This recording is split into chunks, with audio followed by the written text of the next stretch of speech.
My name is Jaden, and maybe if you just looked from the outside you'd think I was the kind of person who had always lived in luxury. The truth is, I grew up in a massive house perched on a hill in the suburbs of Seattle. A classic-style mansion over 18,000 square feet, complete with a hanging garden and a private pond, worth more than $60 million. But what made that place priceless had nothing to do with numbers. My father, Daniel Brooks, was a master architect who not only designed landmark buildings for major corporations, but also spent 15 years of his life building that house. Every stone, every beam was tied to his dream and dedication. None of us ever called it a mansion. To my dad, it was a home built on values. He used to say, "A real home isn't built with money, but with the character of those who live in it." My mother, Helen, was a finance lecturer at a community college. She didn't wear designer clothes or carry expensive handbags, but just one listen to her lecture and you'd understand why my father loved her so much. She could turn complex concepts about investing, saving, and budgeting into inspiring stories. And she applied those lessons to our family life with unwavering discipline. I still remember when I was 8 and asked my mom for a gaming console because all my friends had one. She just smiled and asked, "Would you like to learn how to buy it yourself with your own money?" So I started doing chores, folding laundry, mowing the lawn, even helping organize my parents' mini library. It took nearly 4 months to save up enough. When I finally brought home the console, my mom said, "You didn't just buy something, you learned the real value of money." Even though my family had enormous wealth, my parents chose to send me to the local public school, where my friends had no idea about the kind of numbers my parents dealt with every day. I took the bus to school, ate sandwiches my mom packed, and never wore flashy jewelry. One time when I was invited to a friend's house, my mom reminded me, "Jaden, don't talk about our home unless someone asks. Let who you are be what people remember, not where you live." I learned to live simply in a world where people assumed I had everything. But the truth was, I was taught that the most valuable asset isn't a big house or a bank balance. It's how I treat others, how I face challenges, and the honesty behind every decision. My dad once took me to the top floor of our house, a study lined with walnut wood and windows overlooking the entire city.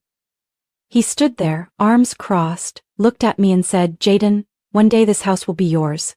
But remember, that doesn't mean you belong to wealth. Let your value come from what you do, not what you inherit." I was too young to fully understand his words back then, but looking back, every word feels etched into the bricks of my mind. That house wasn't just a roof over my head. It was a quiet reminder that nothing is stronger than ethics and integrity, especially in a world where greed constantly knocks on the door. I grew up with that mindset, carrying with me a quiet world many never see. But I never forgot what my father taught. Wealth without understanding only leads to loss. And I believed that, until the person I loved most shattered everything I held sacred.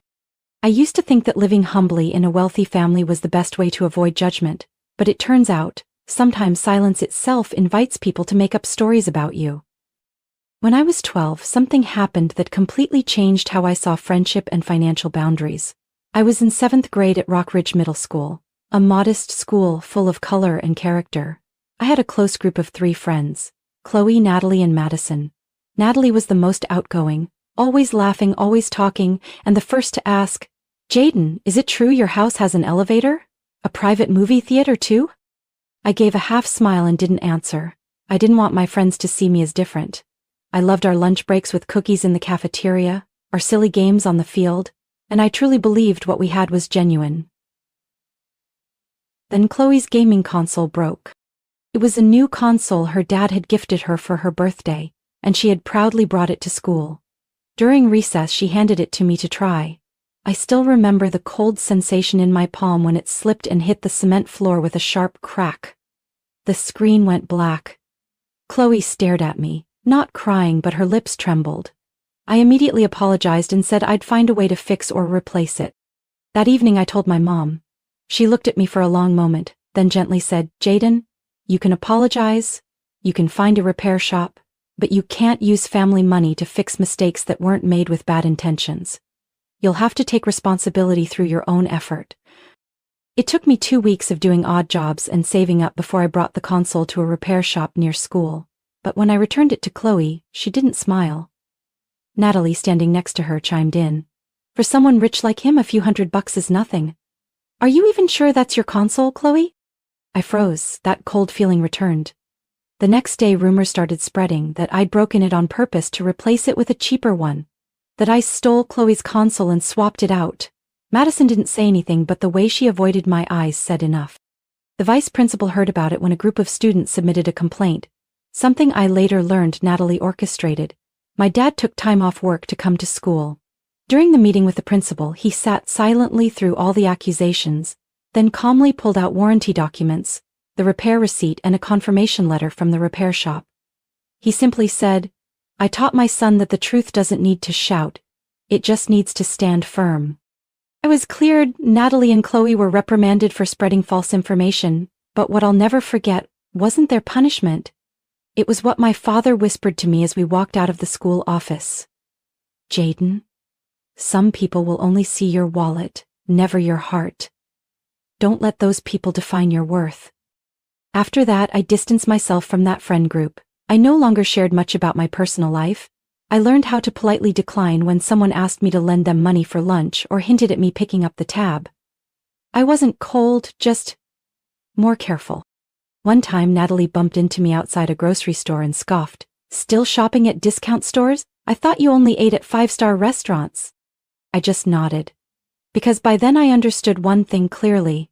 You don't need to explain yourself to people who've already chosen not to believe in you. Years later, I still keep that old gaming console, scratched, worn out, and no longer working, but to me it's a reminder of the value of saying no, of the first wounds trust can leave, and of how I learned that sometimes true wealth is the ability to stand alone without losing yourself. I met Jack when I was 35 at a finance seminar in Denver, where I was invited as a guest speaker on digital banking security. He was one of the attendees, sitting in the third row, and the only one bold enough to ask a challenging question after my presentation. Is there a line between the convenience of technology and the cost of personal privacy? That question didn't throw me off, it intrigued me. He wasn't asking to show off, he was asking to understand. After the seminar, we talked for a bit in the coffee area, and I realized Jack was the straightforward, cheerful type with a unique way of thinking. He worked in digital marketing, not wildly successful but clearly passionate. And more importantly, he had no idea who I was beyond that day's talk. Something that felt like a relief. We kept in touch. The first texts were about work, which slowly turned into late-night calls, weekend coffees, then short getaways just to escape the inbox. Jack had a kind of energy that made life feel lighter. He wasn't fazed by my title, never asked about my assets, and wasn't curious about my family. Once I jokingly asked, "Aren't you going to Google me?" Jack just shrugged, "I'd rather learn about you, from you." After 2 years of dating, we had a small wedding by Lake Tahoe with just family and a few close friends. My mom sat next to me while I got my makeup done and whispered, "Your dad would be smiling if he saw you today." I believed that too.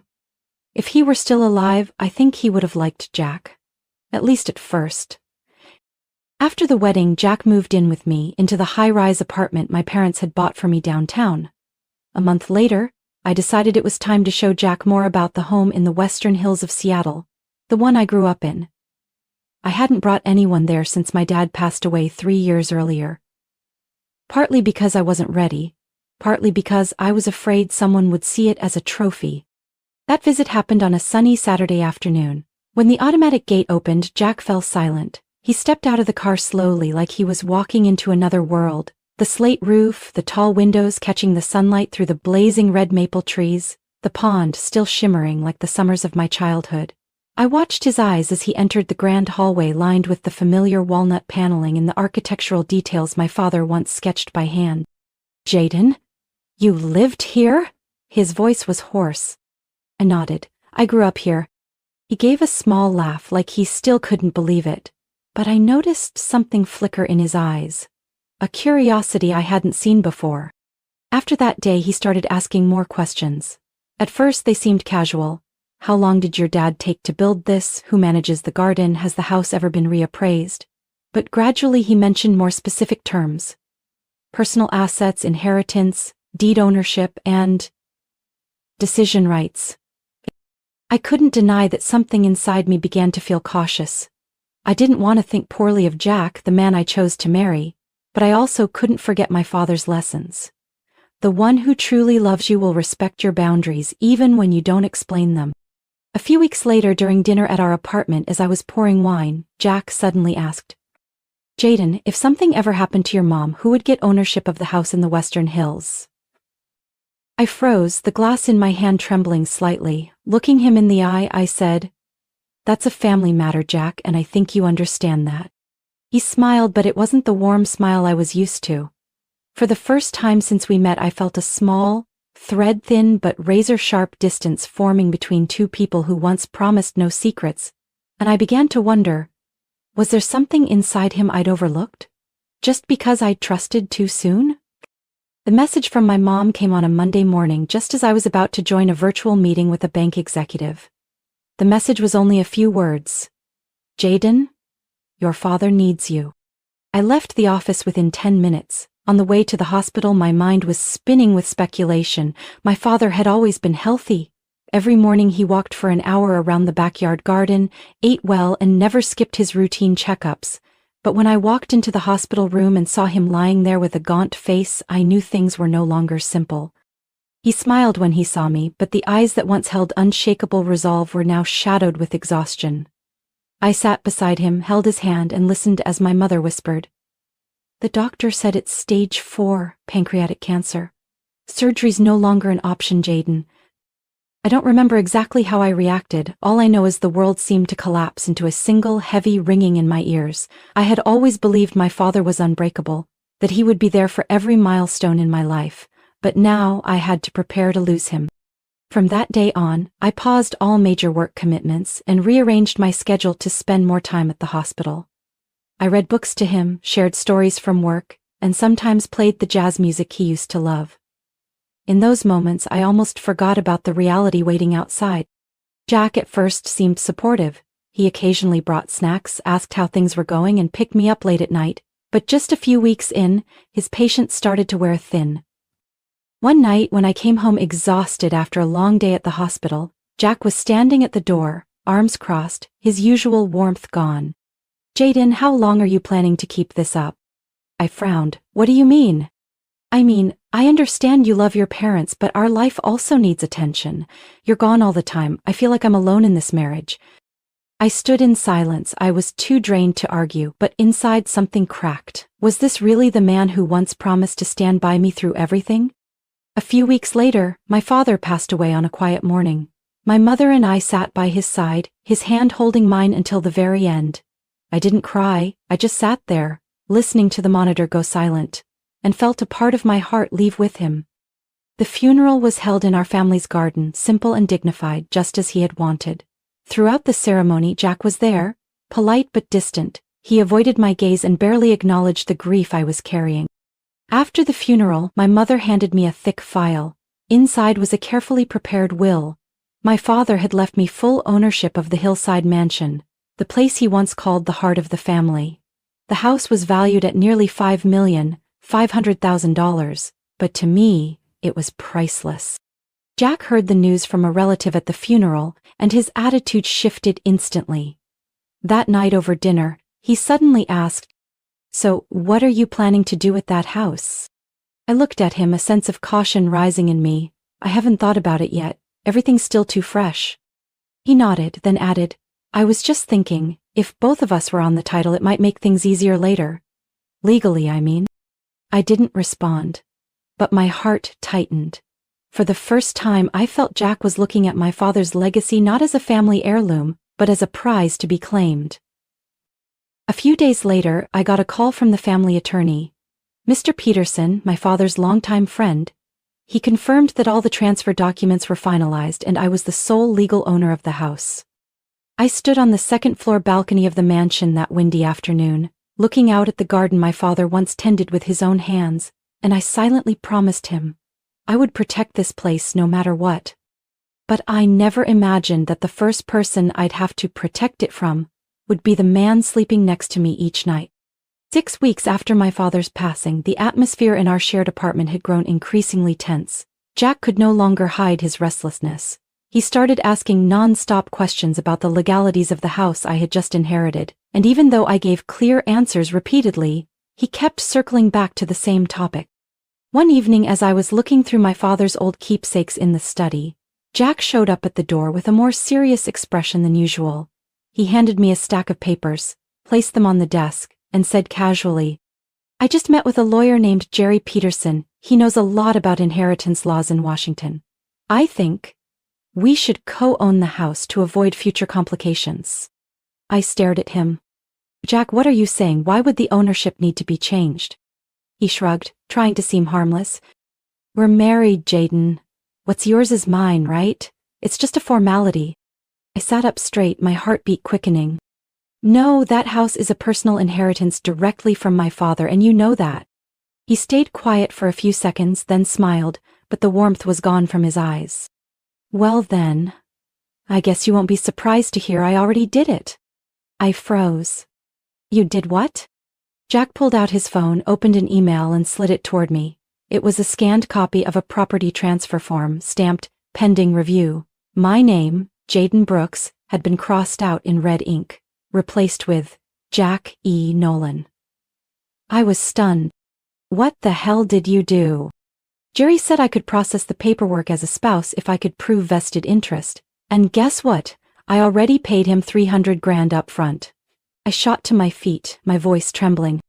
"You tried to transfer a property in my name without my consent? Are you insane?" "I did what had to be done.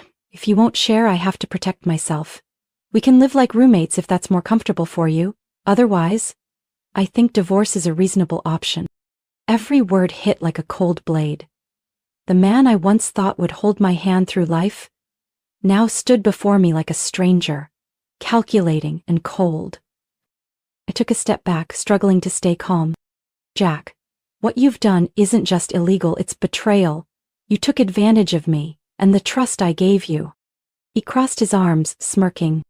"Trust? What trust? You hid your family's entire wealth from me. I married someone who never shared anything truly important." I stood frozen, my heart pounding. But instead of arguing, I walked out of the room. I needed proof.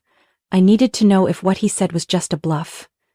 And when I called my father's lawyer, the real Mr. Peterson, not this so-called Jerry, I learned things were worse than I thought. Mr. Peterson sighed after hearing my story.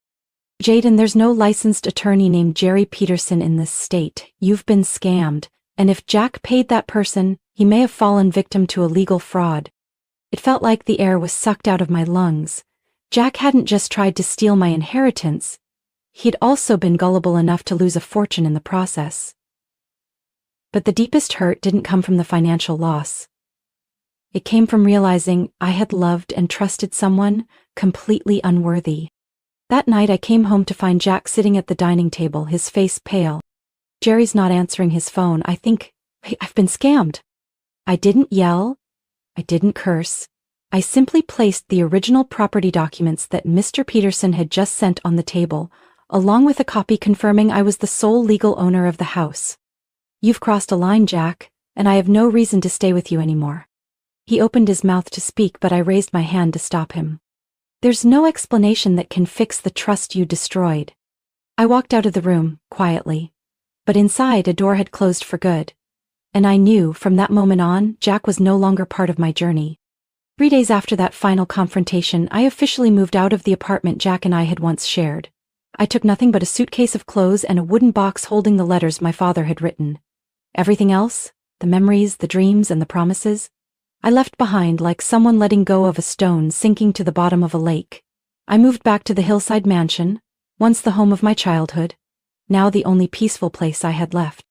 I thought that after I exposed the truth and cut ties, Jack would quietly disappear from my life, but I had underestimated the greed and delusion still lingering inside him. That morning, while I was walking with my mother in the backyard garden, the gate buzzer rang non-stop. On the security screen, I saw Jack standing outside, hands on his hips, his face flushed. Either from anger or embarrassment, I couldn't tell. I picked up my phone and connected to the intercom system. "Jack, what are you doing here?"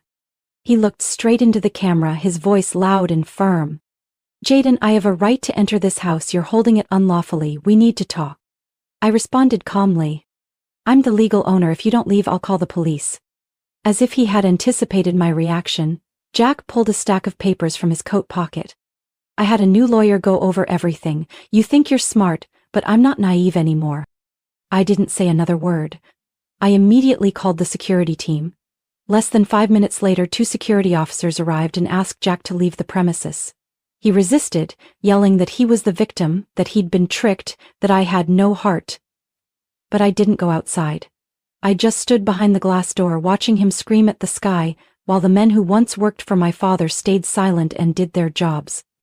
That afternoon I met with my lawyer at the office to finalize something important, a restraining order.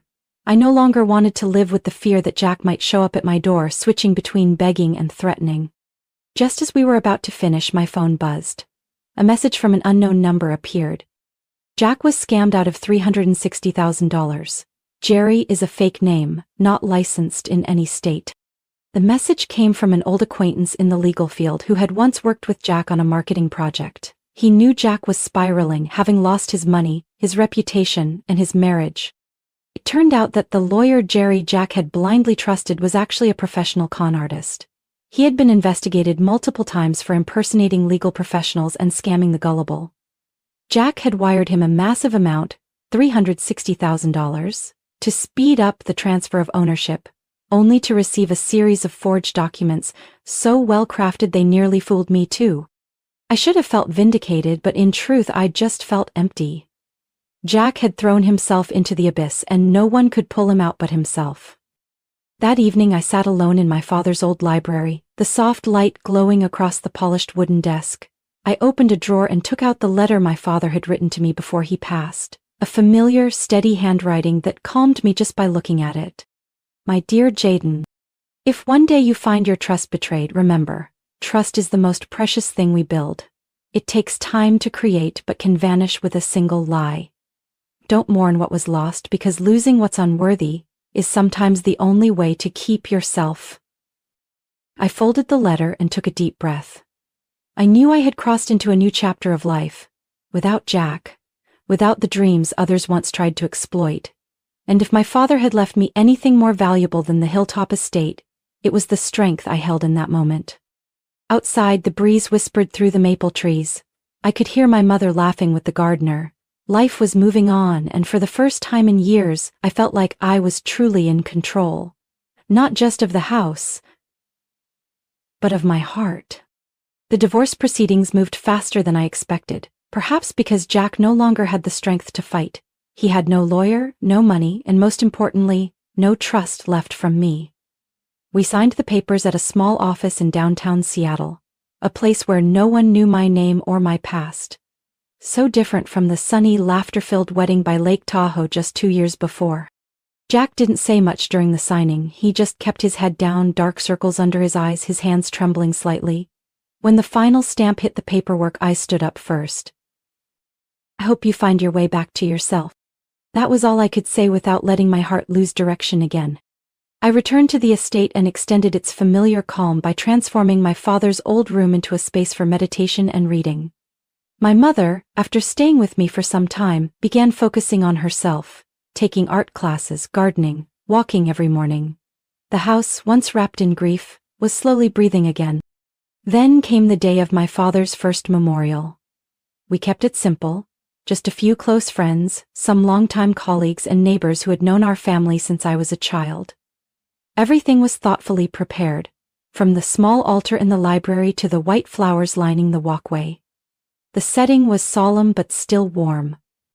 As the ceremony began, I noticed a familiar figure outside the iron gate. His eyes met mine through the security camera. I froze for a few seconds. Jack. He looked thinner than the last time I saw him. His shirt was wrinkled, his hair slightly messy, and his eyes sunken. He placed a hand on his chest when he saw me watching, as if silently pleading. I stepped onto the porch but kept my distance. Why are you here, Jack? He swallowed hard. I just wanted to say I'm sorry. To you. And to him. I know I don't deserve to be here, but I need you to know I've lost everything. I looked at him, trying to keep my voice steady. You had the chance to hold on to at least one thing, but you chose to give it all up for greed. I was duped. I was stupid. I get that now. The sound of chanting began inside. The guests had all gathered. I took a deep breath, then spoke firmly. Today is for my father. This isn't your stage for redemption. If you still have any respect for me or for him, please leave. Jack nodded, but didn't move. He took a few steps back, eyes full of one last silent plea. I'm not asking for forgiveness, just don't hate me. I stayed silent, not because I hated him, but because I had nothing left in me to feel. I signaled to the security guards. They understood, stepped out quietly without making a scene. One of them spoke softly to Jack and escorted him away from the gate area. I didn't look back. I returned inside where everyone was waiting, where my father's photo sat on the table, surrounded by white flowers and glowing candles. The ceremony went on. No one mentioned Jack's appearance as if he'd never crossed that gate. But inside me, something closed for good. Not the relationship, just the last fragments of regret. That night I sat alone in the tea room my father had designed just for my mother. Outside a gentle rain had begun to fall. I poured myself a cup of hot Earl Grey and watched the raindrops trail down the window. I thought about Jack, how he had entered, stayed, and then exited my life like a storm. Loud, chaotic, shaking everything I thought was solid. But after all, the rain always stops, and the trees bloom again, the house lights up, my mother smiles every morning. And I can finally sleep in peace. When spring returned and the maple trees around the estate began to bud, I knew it was time to write a new chapter in my life. The sorrow over my father had settled into memory, and the scars from Jack were beginning to heal. One early morning, as my mother and I sat at the wooden table under the grape arbor, sipping coffee and looking out at the backyard, she suddenly said, "Jaden, do you think we could turn this place into something special for others?" I looked at her a bit surprised, then realized what she meant. She wasn't talking about selling or sharing the house. She meant giving it a new purpose. I once heard my father say a beautiful house isn't just for admiring, it's for living, breathing with people. And now as my life took a new turn, perhaps the estate needed a new purpose too, something beyond its material value or legacy. We started by clearing out the basement, which had previously just been storage. I turned it into a small event hall with classic stone walls, polished hardwood floors, and warm ambient lighting. The backyard was expanded into an outdoor wedding space, with a white wooden arch draped in vines and rows of lavender lining the path. My mother, who loved flower arranging, took on the role of event space designer. She named the project the Brooks Estate, a way to honor my father. We hired a team of young engineers to assess the home's structure, making sure everything met safety standards for hosting guests. A quiet reading room became a tea party area. The vintage ballroom on the second floor got a sound system upgrade for small piano performances. Word spread quickly through word of mouth. The first neighbor held their 30th wedding anniversary celebration there. Then a young couple from Oregon booked the Brooks Estate for an intimate wedding with just 40 guests. The awe in their eyes as they stepped through the gate, the applause beneath the wooden beams, the laughter echoing through the garden, it all made me feel I had done the right thing. And for the first time in a long while, I felt free. No more dry financial reports, no more endless Zoom calls, just bright, grateful faces and the simple joy of a perfect celebration. I also began writing again. Old journal entries, memories of my father, reflections from my failed marriage, not for publishing, but for healing. Strangely, the mansion, once filled with sorrow, was now a place of restoration. Each morning, my mother and I walked the vast grounds, baskets of fresh flowers in hand. We discussed decor ideas for the coming week, chose background music for upcoming weddings, or sometimes just sat by the koi pond, watching the fish glide beneath the clear water. Our mother-daughter relationship deepened more than ever. We were no longer just family under one roof. We were true partners, companions. One day, while reviewing the event booking log, my mother gently asked, "What do you think your father would say if he saw what we're doing now?" I smiled, my eyes turning toward the sunlight streaming through the window. I believe he'd be proud, because we kept our promise, to keep this house alive in spirit. We didn't expand too quickly. We accepted no more than 3 events a month to ensure quality and attention to detail. Every staff member was someone we knew and trusted, carefully chosen not just for their skills, but for their heart. The estate was no longer a relic of a former life, but a launchpad for a new journey. I used to think loss was an ending, but it turned out to be a transition. one that helped me find a stronger, clearer version of myself. The Brooks estate continued to host weddings, reunions, and even quiet celebrations for those on their own path to healing. And me? I remained behind the scenes, growing steadier and happier with each passing day. At the end of that summer, as the last lavender blooms in the garden began to fade, I received an unexpected email. The sender, Jack. The subject line read simply, "Thank you." It took me almost 10 minutes to open it, not because I was still angry or hurt, but because I wasn't sure I wanted to know anything more about him. But curiosity won. And I read, "Jaden, I know you probably don't want to hear from me, but I just need to say one thing. Thank you. Thank you for ending everything when you did. It forced me to look at myself and face things I never had the courage to admit. I got a job at a small career counseling center in Spokane. It's not flashy, but it's real. I help people who've been incarcerated or bankrupt find direction again. Maybe because I hit rock bottom too, I have the patience to really listen. I'm not asking for forgiveness. But I hope you know, the things you once believed in me weren't entirely wrong, I just wasn't mature enough to hold on to them. Wishing you all the strength you've always had. Jack." I closed the laptop and sat quietly by the second-floor window, where I could see the entire garden turning to autumn. The maple trees were starting to burn a brilliant red, the sunlight dancing gently across the rippling pond, and the breeze carried a soft scent of herbs through the air. I didn't cry. I didn't smile. I just felt a lightness inside me, as if the last stone had finally been lifted after a long uphill climb. Knowing Jack was living a more honest life didn't make me want to return to the past, but it helped me believe that sometimes, fractures can be the beginning of rebirth, not just for me, but for him too. The last months of the year passed in joyful busyness at the Brooks estate. We hosted our first autumn wedding with a rustic theme, oak wood, golden candles, and hand-tied wildflower bouquets. The bride, a literature teacher from Portland, whispered to me as she was leaving, "You didn't just give us a venue, you gave us a real beginning." I only smiled, but that sentence touched something deep within me. In the evenings I often sat with my mother on the back porch, holding a warm cup of tea, watching the twinkling garden lights my father had once installed by hand. He had designed the lighting to highlight every plant, every path. He didn't need to say anything. I could still feel him there, in the wind rustling the maples, in the soft glow over the pond, and in every decision I made with a sincere heart. The estate, my father's life's work, was no longer just a piece of property. It was proof of the power of family love, of resilience in the face of hardship, and of the belief that every crack can be where the light gets in. I once lost everything in the blink of an eye. Love, trust, even the image of myself in the mirror. But I found it all again in a different way. Not through someone else's promises, but through my own actions. Choosing what was worth keeping, and letting go of what wasn't. One early winter morning I stood on the second-floor balcony, the cold air brushing my face, looking down at the lawn where a couple was taking wedding photos. The bride in her white dress was laughing brightly, while the groom held her hand tightly, as if afraid the wind would carry her away. I rested my hand on the wooden railing, the fresh paint still faintly fragrant, and I understood. This was the end of an old journey, but also the beginning of hundreds of new ones, all starting from this place. The Brooks estate wasn't just a home preserving my father's legacy. It was a symbol of a woman's choice.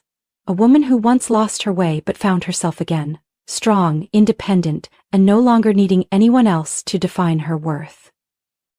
And I knew no matter what turns the future might hold, I would always remember one thing. No one can take anything from you unless you hand over your trust blindly.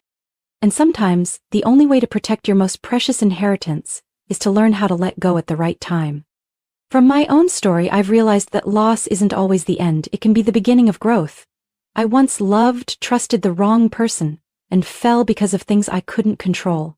But it was those very fractures that taught me how to rise and rebuild a life with resilience and intentional choices. Happiness doesn't come from having someone by your side. It comes from knowing your own worth and never letting anyone else define it for you. What do you think about Jaden's journey and the choices she made? Share your thoughts in the comments below. And don't forget to follow the channel so you won't miss the next meaningful and heartfelt stories about life and family.